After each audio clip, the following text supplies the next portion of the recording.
YouTube, y'all, we come with a mass killer. Realize he's been caught years later. First of all, bro, y'all, there was a mass shooting last night in my city, right? And they don't know nothing. They can't find them. They can't find nothing. They don't know if it was a shootout. They don't know if it was a drive-by. They don't know if the nigga was in a car. They don't know if he was on foot. They don't know nothing. They asking us for information, sir. Bam. Damn, ain't that your time? Yeah, so I was like, but it's the perfect video to watch, because how the hell, how do you get away? Like, how do you shoot 25 people and get away? Let's find out. Let's go ahead and get into the video. Welcome new people, new subscribers. I ain't gonna lie, showing up with a great Ross. I'm Tyler Duncan. I'm with Anderson County Sheriff's Office. This is Steve. How you doing? Oh, he's cooked. This is Ross Velarde. Look at, you can see it in his eyes. He know he's cooked. He's like, like, he know he can't run. It's just the eyes of a nigga. Like, what should I do here? Like, they already got me. They own me. Like, I can't cap. They got me. For the last 8 years, he and his wife Amy have been living with a terrifying secret that these detectives are about to expose. I got assigned the case about the homicide that happened in Pendleton in 2015. We'd like to talk to you. Amy's parents, Mike and Kathy, as well as Amy's grandmothers, Barbara and Violet, were brutally murdered inside their own home in 2015, leaving police with the grueling task of solving a quadruple homicide. As family members, we want answers. But unbeknownst to everyone, Ross and Amy were the killers all along. What? We're not here because we think you did it or you might have did it. We know you did it. It's piling up. That's a bar.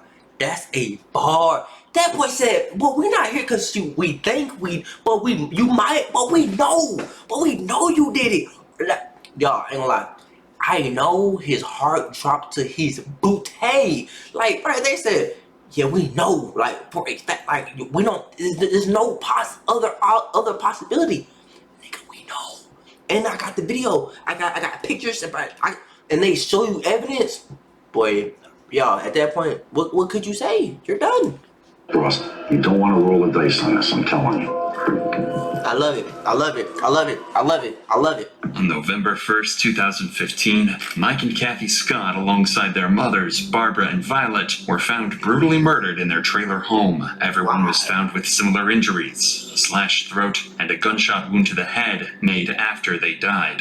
They were also found with knife wounds on their hands, indicating that each victim had tried to fight back before being killed. There were even bloody handprints on the doors and walls, showing that someone had even tried to escape after they'd been stabbed. The terrifying scene inside the trailer home would go completely unnoticed for the entire day. Even the grandma? According to Amy, she went to check up on her parents and found them lying dead inside their home. And at around 12:30 that day, Amy decided to call 911. 911, look at an emergency. Oh my God! I need somebody out here. What's going on? Oh God! In my mama's house, and who are these people that are in the house? It's my mom and my grandma and my Jamie and my stepdad. When Anderson County Police arrived on the scene, they said it was one of the bloodiest scenes they'd ever been to. But something was off. Detectives noted no signs of forced entry and thought it couldn't have been a robbery, as there were multiple valuable items left in plain sight inside the home. This made two things clear to detectives. Whoever was responsible was allowed inside the home before the acts, and that they only had one thing on their mind: murder. It seemed like this case had to have been committed by someone close to Mike and Kathy, but with insufficient evidence, the case slowly went cold, allowing Amy and Ross to get back on the streets and live their normal lives again for years to come. Bruh, so you mean to tell me Shawty did that to her family, then called, and then got to live 8 years later? Like she got to stay out for 8 years just chilling, kicked up. They probably sitting up laughing. They evil. They need the chair. Police always had their suspicions about this case and were never comfortable letting it stagnate. Amy's Facebook page showed that she constantly had fights with Kathy and Mike over her children, often calling them narcissistic, emotionally abusive, and disrespectful. What's most disturbing was a video of Ross and Kathy's fighting found on Amy's page, where Ross says something that would come back to haunt him forever. What you Grandma? I don't think your grandma wants to deal with this trash. I'll show you stuff. Yeah. Okay. In addition, Oh, hey, y'all, God work in mysterious ways, bro. We didn't call you. Hope you, bro, to your grandma. Ain't no way I ever, boy, to the granny. Boy, she like 80. Hey, that's wicked, boy. Yeah, get him. to this eerie statement from Ross, police found something that seems damning. They discovered a photo Mike had sent to a co-worker just 2 days before his death, a couple of $100 bills. And inside Amy and Ross's trailer was a neatly organized stack of $100 bills, Yes, sir. exactly the same serial numbers as Mike's. At the time, this was all treated as circumstantial, but slowly more coincidences would begin to line up that gave police enough reason to suspect Amy and Ross as potential killers. I like it. So, in 2023, they reopened the case, nearly a decade after the events that put an end to nearly an entire family. Detectives started by launching a series of interviews with Mike and Kathy's closest peers to try and get a better picture of Amy and Ross, and see if they might have been responsible after all. They begin with Mike and Kathy's neighbor, to learn about Amy's relationship with her mom and if he saw anything the day of the incident. With the daughter, got angry with her and kept the children from Kathy. So tell us about that. It seemed that they really tried to help Amy a lot. And Mike and Kathy, they really took care of the kids. And it broke Kathy and Mike's heart. She just really missed the kids and the two older ladies that lived there. Y'all not letting the grandma see the babies? Man, y'all wicked. Y'all ain't letting grandma see the babies, bro. That's literally grandma's job. Bro, you know how, bro, if y'all got any grandparents, hopefully you do. Bro, you know how much your grandparents care for them, they grandchildren, bro. Hopefully, I don't know your situation. Hopefully they care about, the grandkids, or they care about you. Like, that's crazy. Why would you, like, that's wicked. I don't like There that. used to be kids coming in and out. You think Kathy was afraid at all of Amy and Ross? No, she never expressed that. But it was always the talk of the area that Mike would go to flea markets and he would get some kind of video games that he collected. There was a good resale market for them. Okay. And that he would buy any old jewelry that had some gold in it. It was always a rumor that he kept a lot of cash and gold stuff around. Hey, I Not hope only this did rumors Mike about me collect like jewelry that. and other rare memorabilia, that cash but it was around. well known in the community that Mike always had a large sum of cash with him because he feared putting money into the banking system. This made Mike a large target, especially amongst those who knew him well. I think you got to be one sick puppy going there to kill two helpless old women. The thoughts that somebody came in and killed those people, I still have nightmares about that.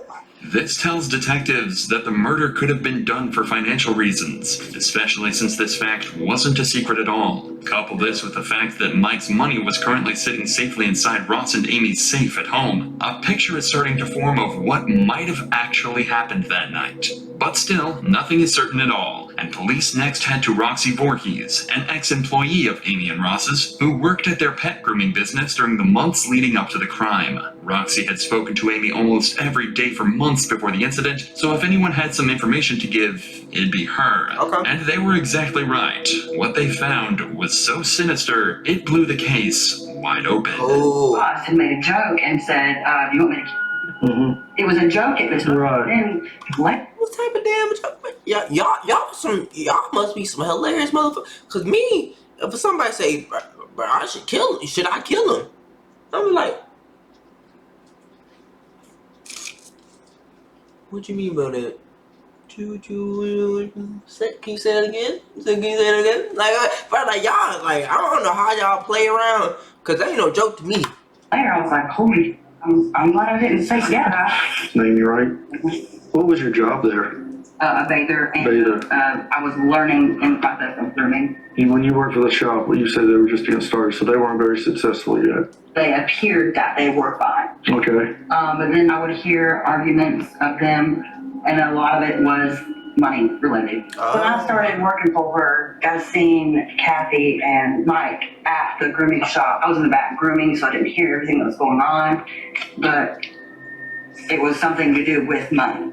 Okay. Throughout working there, she'd always tell me about how she was treated growing up and all of that. What kind of stuff would you say about how she was treated?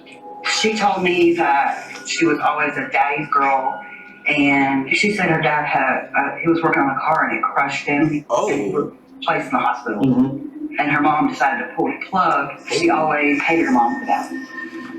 I mean, bro, you can't really blame your mom for that. Like, I doubt she even want, bro. Like, you know, like when you get married, bro, that's like you see that person in your life forever. Hopefully, there's some evil, weird people out here. So, I don't think your mom is that type of person. Like that probably crushed her too. Like to pull that. Like, there's a lot of situations where people have to, or like. Either have to, like, either you pull the plug or they gonna die. It's like they gonna die anyway, because it's like they can't be supported off this machine, bro. So it's like it's weird. Like, do you really want them to just live off a machine? Like, maybe your mom and dad had that conversation before. Like, how you gonna hate your, like, she didn't want to do that. I doubt it. Detectives learned that their grooming business wasn't as successful as they claimed it was. Based on bank records collected by police, Amy and Ross's proven income in 2013 was $25,622. However, in 2014, Ross spent $14,200 on a Ram truck, $5,000. Y'all, this is what I be talking about. If you get money, please, for the love of, if y'all don't take anything from what I say to y'all, do not do this. Like, bro, people don't think, y'all, if you get money, why would you go buy bills? You are literally buying bills. You gotta pay the car note, you gotta pay insurance, you gotta pay for gas. Why would you, $14,000 on a car and you just earning $25K? You can't make it up. It'll make more sense if you just ride around in a hoopty. Like, but you want to show off. See, your character shows, bro. Your character shows. $1,700 on a Mustang, $10,000 on a Harley FXE, and another $5,000 on a Harley XL. Close to $35,000 on luxury purchases. What? But an income of just $25,000. It don't make sense. With these poor financial decisions, the couple needed money, and they needed it badly. In 2014, their business fell short, making just over $3,000 for the entire year. Things were bad, and they were on the brink of bankruptcy. So when the cops found $67,000 in cash hidden in their home, they knew something seriously strange was going on. Ross claims that he'd been saving the money for years, but detectives don't buy it at all. They're certain that, at a minimum, Ross and Amy had to have stolen from the house on the day of the murders. But to some extent, this was all known about 8 years ago, and it's still all circumstantial. For all the cops knew, Amy could have noticed the dead bodies in the trailer and grabbed the cash out of desperation before calling the police. So there had to be something that set this investigation apart from the one back in 2015. However, this case would take a complete 180 after detectives would find their most blatant, crucial piece of evidence yet. The shoes? When going through all the CCTV cameras throughout the town on the day of the murders, police found footage of Ross walking out of a gas station that night. Nothing is suspect at first, until you look a little closer. The shoes he's wearing are Asics Gel Speedstar 5s, a model whose sole design just so happens to perfectly match the bloody footprints that were found inside the trailer. This claim was even confirmed by the shoe company themselves, and the pattern is unique to this specific model, making it clear to detectives that Ross Villardi is a cold-blooded killer. All the evidence had come together. The abundance of cash in Ross and Amy's home, Mike's $100 bills in Ross's safe, identical shoes to the killer, and an ugly past with Mike and Kathy. Police now believe they have everything they need to charge Ross and Amy with the murders. Let's get them. On December 11th, 2023, they decide to confront Ross and Amy at their new home to finally uncover the truth about that night once and for all. Hey, are you Ross? I'm Tyler Duncan. I'm with Anderson County Sheriff's Office. This is Steve. How you doing? How's it going? I got assigned the case about the homicide that happened in Pendleton in 2015. Okay. Is Amy here? Sure. So since she's the one that called 911, I think you were there also. We'd like to talk to you. If you want to come on out, we'll talk to you and then we can talk to her. Can you describe, I guess, your relationship with Mike and Kathy? I had a good relationship with Kathy. My relationship with Mike was really great, actually. It kind of turned sideways a little bit July 4th. So I think y'all had gotten married that year, is that right? Correct. In 2015? Yes, October 24th. The 24th. That would have been, what, about a week or so before? Yep. The last time that I saw Mike and Kathy was before Amy and I left to come down that Halloween. We had just gotten back from my mom and dad's. She went to knock on the back door, but the back door kind of just like was already cracked open or something like that. And that's when she apparently found the scene that she found. She went bolting back out of the house. I think she called 911 before she called me, if I remember correctly. So you didn't go over to the other truck? No. Over to Mike and Kathy's truck? Correct. I never went in that trailer that day. So after you last seen them, you never went in their place again? Correct. Yeah.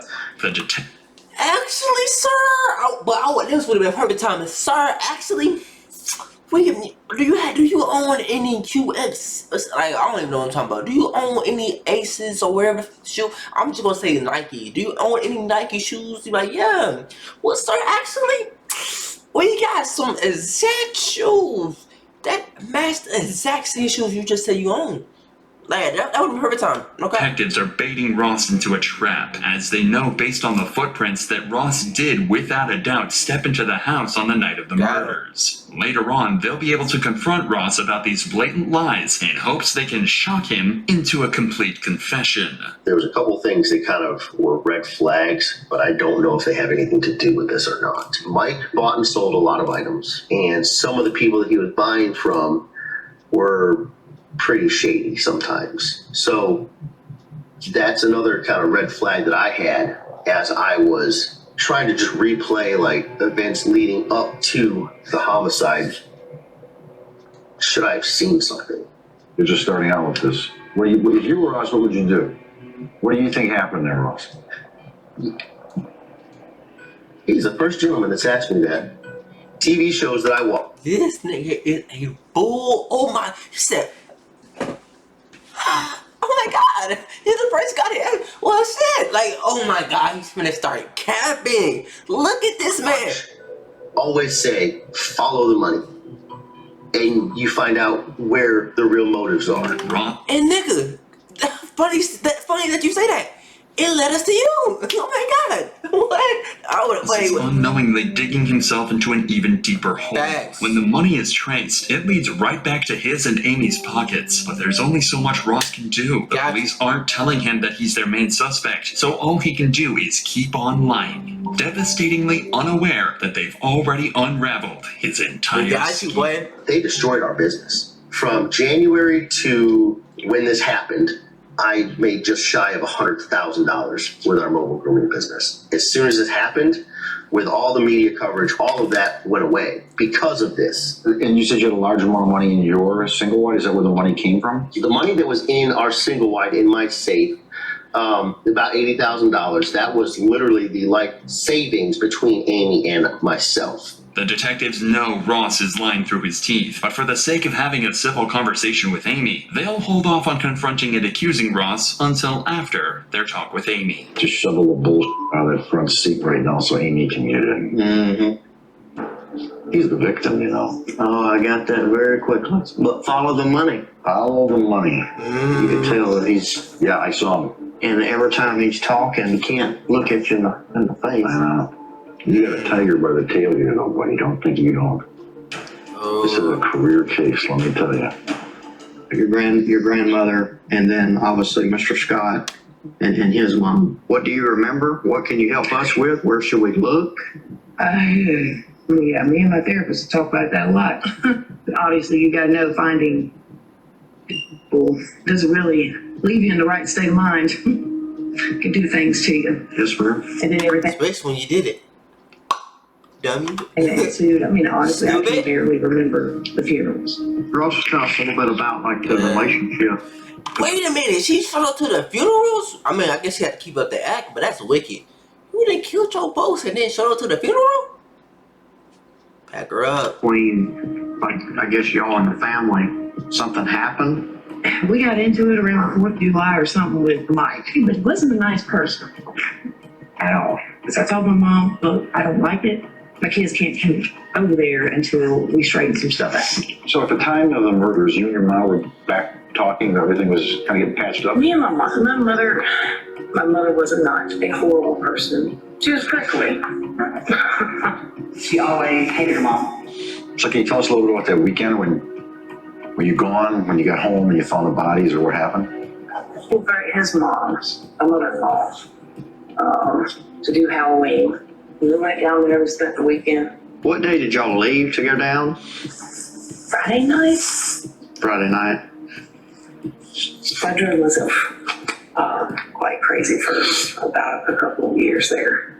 And I've chosen to step away, and I've got to be healthy, and I've got kids, and I've got life to live, and if somebody else dropped the ball on it, it's not on me anymore. Okay. Well, if we just ask Ross a couple more things, then we'll be out of here. All right. Now that Amy has been spoken to as well, detectives are ready to drop the ball on Ross and let him know that they don't suspect him of the murders. They know he did it. That's A couple fine. more things, and we're gonna get out of here, okay? I love how they did Something it. had come up. You remember owning a red pair of shoes? A pair of shoes. ASIC Speedstar shoes.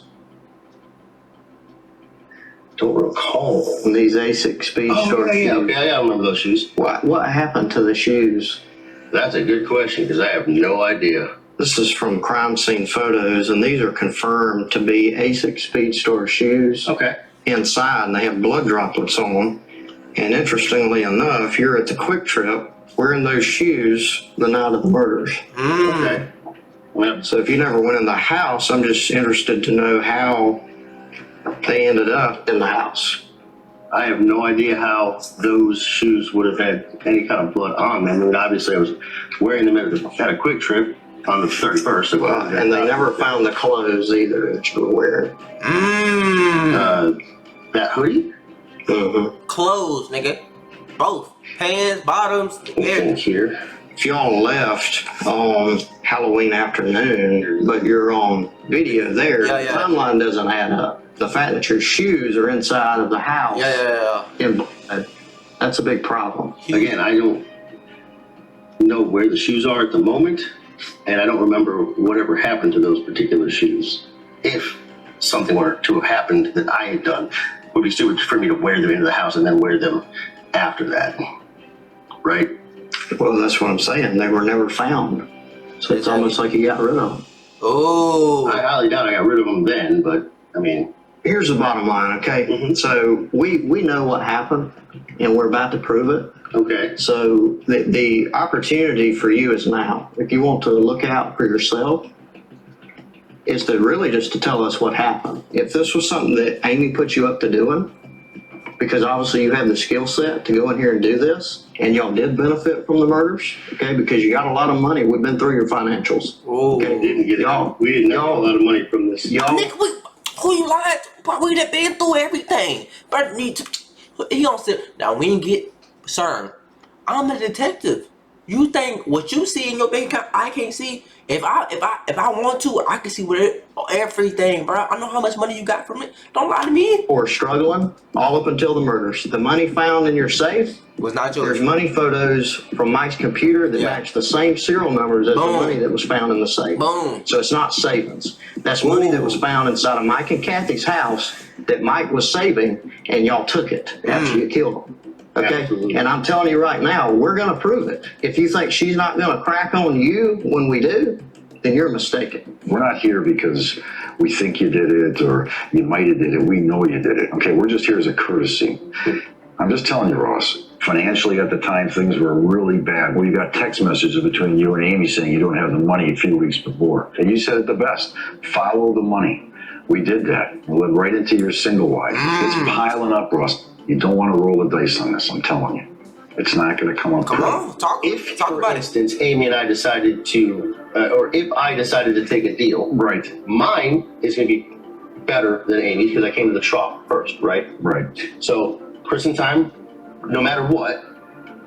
Amy, prison time, no matter what. My 3 kids in here, they grew up without a father and a mother. Granted, Nigga, you made the decision because of that. Like y'all did that. Y'all knew y'all had kids when y'all did that. my mother would be more than willing to take them. I understand that. We're not the ones who put you on this predicament. Exactly. Now you're going to have to deal with the consequences. 10, 20 years in prison. Life. That's best case minimum scenario, I would imagine, right? It's better than the rest of your life or death, isn't it? I mean, it might as well be one of those two. By the time I get out, my kids aren't going to know who I am. I mean, the other They shouldn't. They I shouldn't. probably need to talk to a lawyer at this juncture here. All right, Ross. You're free to I go. respect that. Okay. All right? Yep. 4 days after these interviews, Amy and Ross were arrested in Pendleton, South Carolina, and were charged with the 4 brutal murders of Kathy Scott, Mike Scott, Barbara Scott, and Violet Taylor. They need The life. 2 are being held in prison without bond while they're tried in court. As they The should, couple's bro. next court appearance is set for later this year, where they'll meet their true fate in the hands of a judge. Bro, they deserve life, bro. Like, thank God. Thank God, bro. Like, bro. Shout out to the detectives, bro. They didn't let up on the case. Hey, he said follow the money. We did, sir. It led us to you. Hey, I love to see beautiful. It's not even beautiful. It's like it's a good ending to a bad story, but it's also bad too, cause it's like, you know, it's like people had to die and then you had to like solve the murder, but at least you solved the murder, so there's like justice in a sense. But I love y'all. If y'all enjoyed the video, make sure you like, comment, subscribe. Also, the original video gonna be down in the description. You made this far, thank you. We're almost at 2K subscribers, so thank y'all, especially if you made it to the end of the video. Love y'all, and I'll see y'all next video. We out. Bye.